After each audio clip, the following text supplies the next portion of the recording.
sebelumnya itu memang terjadi hujan semalam, kemudian jam 9 pagi itu karena kondisi hujan sudah tidak mereda juga, akhirnya kita berinisiatif bersama anggota, kita mendatangi lokasi tersebut.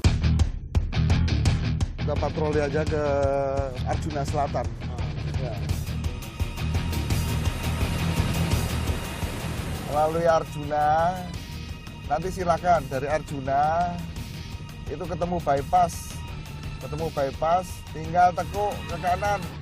Kemudian terus kita maju lagi sampai ketemu jalan panjang, kita menuju ke arah Jalan Moko, tapi di tengah jalan di Green Garden kita menemukan kendaraan sudah parkir 2 jalur, sepeda motor, dan itu sudah di jalan raya, sehingga kita hanya diberikan space untuk jalur busway saja.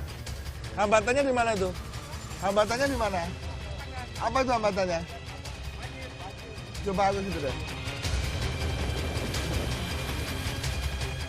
Green Garden masih tinggi Pak Slamet.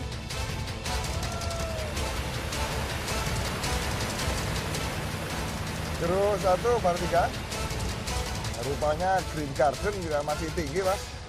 Ya, tampaknya hujan yang semalam itu memang cukup parah ya, karena beberapa kantor yang ada di pinggir itu sudah terendam, kendaraan-kendaraan juga sudah nggak mampu melintasi, kalau kecuali kendaraan-kendaraan yang kondisi bodinya dengan banyak tinggi itu, di Green Garden itu. Air sudah masuk barangkali itu.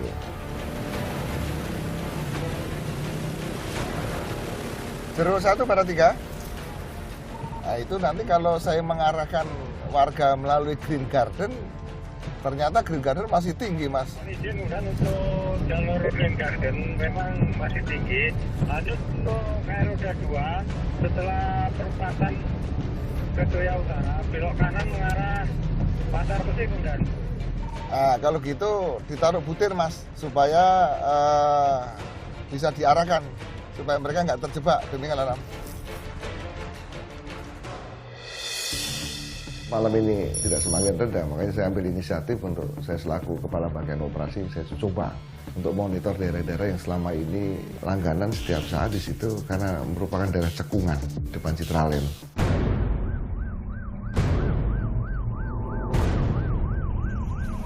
Ya, silakan Pak.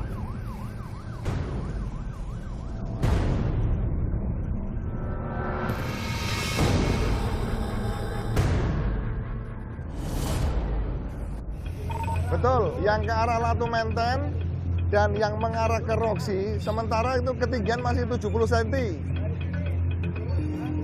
Demikian Pak Barat Kosong, lanjut. Karena ketinggian mencapai 60 cm bahkan bisa lebih, sehingga kita melakukan rekayasa jalan seperti sepeda motor maupun jenis sedan, juga bahkan yang jenis jeep pun sudah tidak bisa melewati, bahkan bus pun sudah kita stop untuk tidak melintas daerah tersebut. Mau kemana, Mas? Ya? Nah, Mas lurus aja, itu ikut sebelah situ tuh, ikut taksi itu ya, tapi gas besar Mas ya, ambilnya sebelah kiri. Ya, silakan, pelan-pelan Mas ya, gas besar, silakan. Kiri, posisinya sana, mau kemana? Dan Mogot sampai Besing. Nah, soalnya banjir. Nomor kota banjir. Ya kalau saya nggak nyuruh, nanti nyuruh salah. Ya udah. Tidak semuanya masyarakat bisa memahami ya saat itu kan, tapi begitu mereka melihat bahwa kondisi di lapangan seperti itu, mereka baru bisa memaklumi. Tapi awalnya mereka mau coba-coba, mau terobos karena keinginan supaya cepat sampai, padahal mereka sudah kita kasih informasi, kita berikan informasi pemahaman bahwa yang banjir tidak hanya di lokasi tersebut. Gas besar bisa nggak? Gas besar.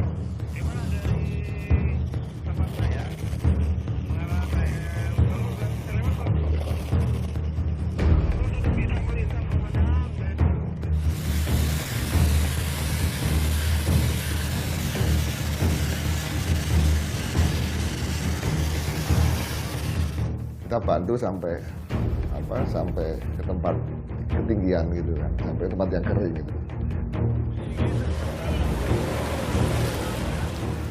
Ya itulah tugas dari kepolisian ya.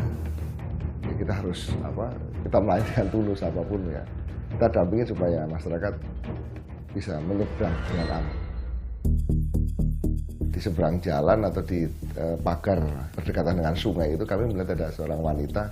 Ini kita takut kalau sampai orang tersebut terlempar ke sana atau bahkan nanti efeknya bisa hanyut ke sungai. Mbak, mau kemana? Nggak mau basah? Nggak mau basah? Itu malah bahaya, Mbak. Sini aja udah, Mbak.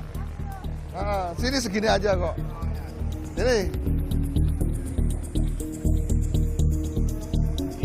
Ya. Mau kemana tuh, Mbak? Ke Mawardi.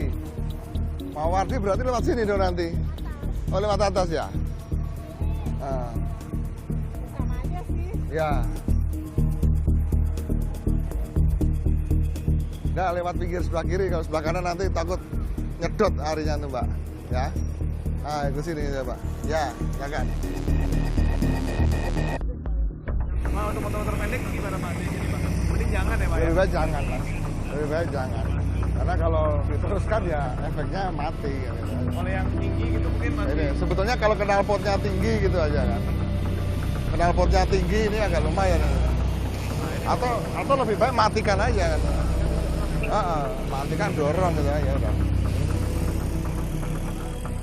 Kalau sepeda motor yang berani silakan, tapi dorong aja Pak, dituntun aja Pak, lebih amannya. Tapi kalau yang besar, knalpotnya tinggi, di sana Jelambar banjir Mas, masih banjir. Kalau dan mogot enggak, ya, dan mogot enggak.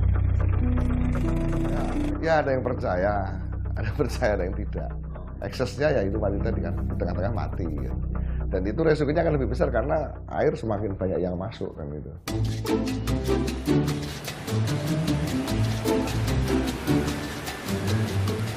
Jadi memang adanya jasa gerobak ini memang tidak ini ya tidak kita kondisikan. Memang mereka tahu dan mungkin tempat itu gerobak itu biasanya untuk usaha-usaha lain, untuk ngantar dagangan atau apa saja.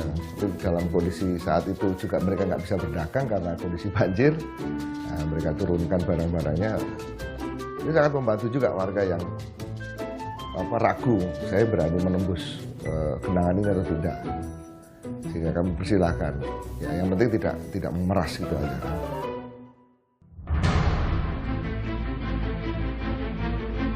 Jadi yang pertama upaya kita mengapresiasi upaya pemerintah DKI ini untuk yang pertama menormalisasi sungai dan melakukan pengurukan kembali. Dan yang kedua juga kondisi air itu akan mencari tempat yang rendah. Tentu harus dibarengi juga dengan perilaku bersih. Walaupun sudah ada ancamannya, buang sampah sembarangan. Itu mendapatkan denda sekitar 500.000 atau berapa itu dari pemerintah, dari peraturan gubernur. Saya rasa itu perlu ditingkatkan. Sungai itu dianggap sebagai pembuangan akhir. Padahal sungai itu adalah aliran kehidupan. Itu air. Air ini harus kita jaga, sama-sama kita jaga untuk kehidupan kita.